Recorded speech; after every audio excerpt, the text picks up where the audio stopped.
Ang isang karaniwang port ay karaniwang tumatalakay sa mga pagdating at pag-alis ng barko, mga operasyon sa gilid ng baybayin, pahalang na transportasyon, mga operasyon sa bakuran, manumanong transportasyon ng trailer ng traktor, at mga operasyon ng gate.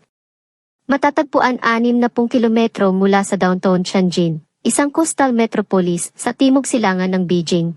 Ang Tianjin Port ay kilala bilang smart na daungan sa mundo. Habang ang China ay nagpapatakbo ng higit sa 34 na pangunahing daungan at 2,000 menor na daungan sa buong bansa, ang daungan na ito ay namumukod tangi sa mga natatanging tampok nito. Sa unang sulyap, ito ay kahawig ng anumang iba pang daungan ng pagpapadala na nilagyan ng mga crane at container.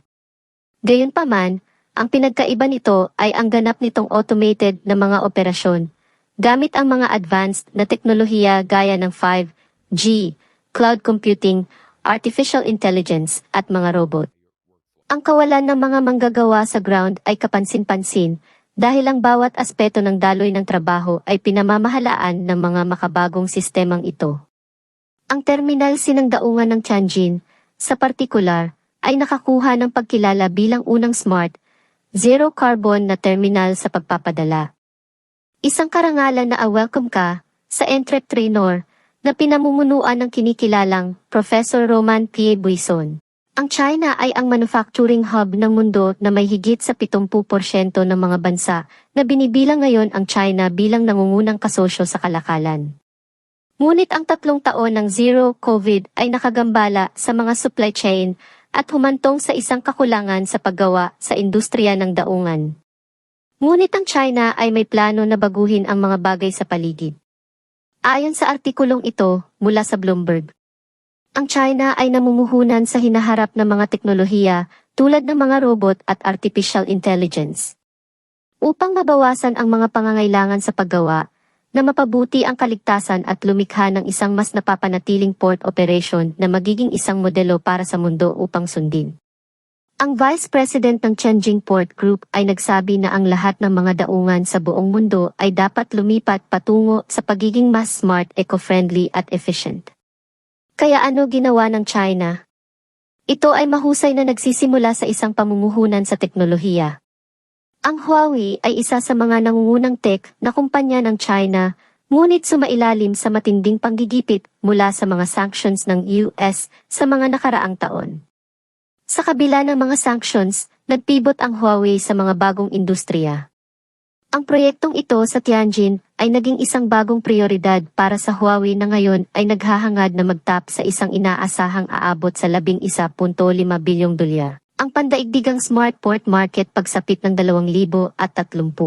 Tingnan natin ang daungan sa Tianjin sa kasalukuyan. Ang daungan ay nagpapatakbo ng isang fleet ng 76 na ganap na automated na walang driver na mga sasakyan.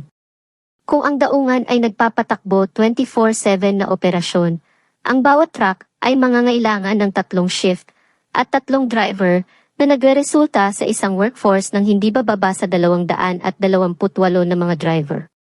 Ang mga tradisyonal na mga daungan, lahat ng kagamitan na bawat sasakyan ay nangangailangan ng driver.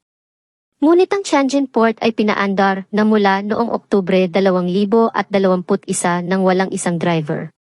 Ito ay nakatipid sa port ng milyon-milyong gastos sa paggawa.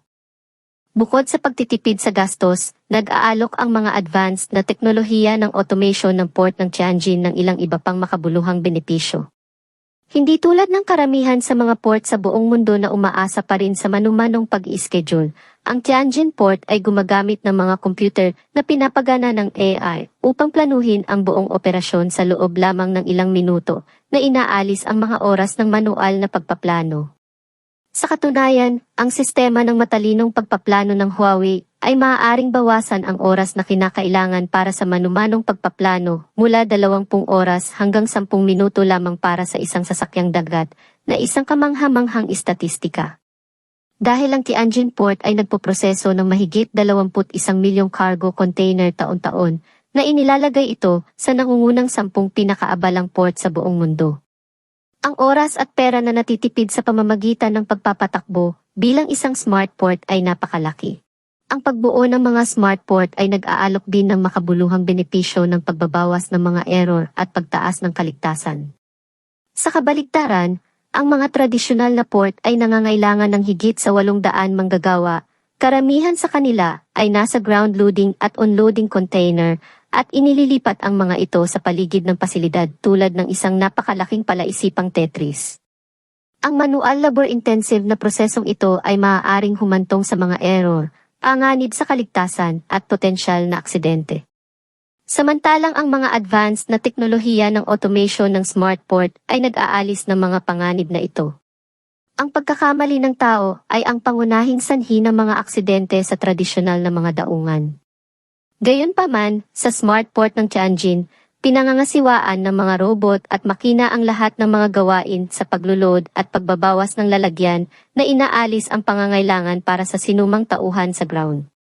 Ang paglipat ng mga container mula sa isang point patungo sa isa pa ay nagagawa sa pamamagitan ng 5G powered automated na sasakyan na nag-aalis ng mga driver na tao mula sa equation. Bilang resulta, ang Tianjin Port ay naging isa sa pinaka-smart at pinakaligtas na port sa buong mundo. Bilang karagdagan, ang paggamit ng mga advanced na teknolohiya ng automation sa mga smart port ay makabuluhang binabawasan ang pangangailangan ng lakas paggawa. Ang mga smart port ay nangangailangan lamang ng quarter na bilang ng lakas paggawa ng tao na kailangan sa isang tradisyonal na daungan. Ang karamihan sa mga empleyado ay nagtatrabaho sa mga naka-air condition na opisina at namamahala sa buong operasyon ng port sa pamamagitan ng mga screen ng computer.